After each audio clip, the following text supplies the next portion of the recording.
Rev up your engines! Shine Boy says, what's up with oil dilution with direct injection engine? Direct injection has to spray fuel directly into the cylinders. You take a regular injection car, that thing might have a fuel pump that puts out 56 pounds per square inch pressure. Those direct injectors, some of those things are 500 psi pressure. They're spraying into the engine. It's a lot more pressure. You put all that extra pressure in, of course it's going to strain the piston rings, and it's going to blow some by, and it will be diluted. Gasoline will get into the engine oil, especially as they age, and especially with people that don't maintain their cars perfectly. Get the oil too dirty, the piston rings wear, and then all that extra pressure is going to throw gasoline into the oil, and it'll dilute it, especially when a lot of them are turbocharged too, which puts even more pressure into it. Ed Denton says, Scotty, what are your thoughts on the GM plants closing? Well, don't say I didn't warn people about it. I told them for years, don't buy Chevy Cruzes, don't buy Impellas, they're junk. And now it's come back to bit them in the rear end.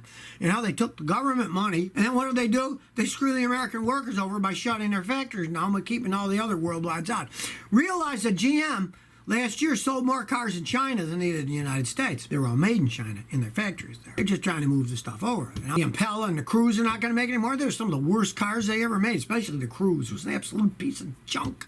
I've had customers sue under the lemon law and win. I got one customer with a Cruze, and he has a picture of Mickey Mouse in the back window. And I said, what's that for? He says, this car is so Mickey Mouse. I decided to show everybody by putting a Mickey Mouse picture in the back of the car. They made junk, and it's biting them in the ass. That's just the way that it goes. David Arch, Scotty, what do you think about an 06 Marquis with 64,000 miles for $4,500? It's perfect on the interior and exterior. If it can really be proven that it's only got 64,000 miles, go ahead and buy it. Those things can last 264,000 miles. They can last a really long time. You're never going to find another one with that low mileage. But first, get a proof that it's actually the real mileage, because a lot of people lie, cheat, and steal. You can go to a junkyard, buy a dash for 60 bucks, put it in the car, and it looks like that's the mileage. So you want some proof of car inspections, the mileage. You know, you want some solid proof that that's the real mileage. Don't go by what people say. People lie a lot. Debbie says, hey Scotty, my Trailblazer makes a rattling noise when you take off. It stops and it gets up to speed, and I can smell oil, but I don't see any leaks. What's your thoughts? First thing is, you got to figure out where that's rattling is coming from. It could easily be the substrate inside your catalytic converter is breaking, and that's the catalytic converter rattling.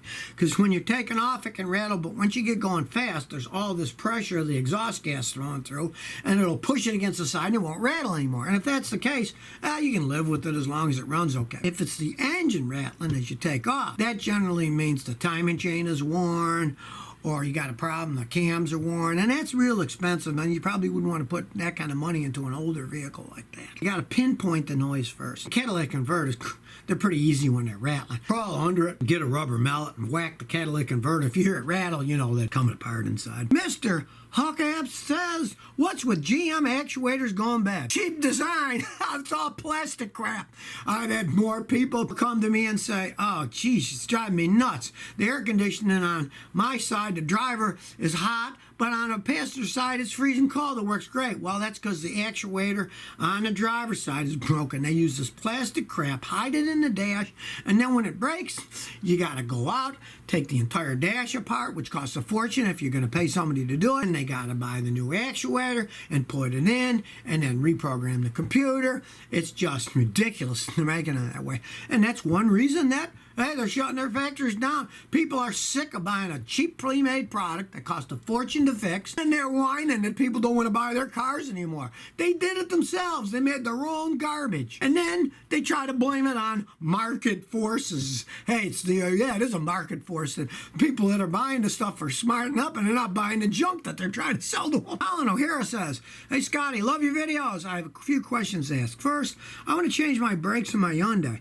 How do I figure out what size I need? And where do I get the Akabono pads? Okay, well, you can buy them online or buy them anywhere. Go to a good auto parts store. I'm not talking about chain auto parts stores, discount one. Go to an actual one, like I use one around here that's called BAPGEON, B-A-P-G-E-O-N. I say I want Akabono pads, and they get them for me. They cost more, but they're great pads. You tell them the year, the make, the model, and they'll get you the right ones. and they're very easy to replace on that vehicle. Changing brake pads, Scotty Kilmer, and my video will pop up, show you how easy it is to change them. That's one of the easiest cars to do, and you can do it yourself. You know, there's a lot of stuff like that that you can do it yourself. The only thing is, you want quality parts, and you're doing a smart idea. Buy the Akabono pads. They're quality parts. They're going to last longer. You'll be happy. So if you never want to miss another one of my new car repair videos, remember to ring that bell.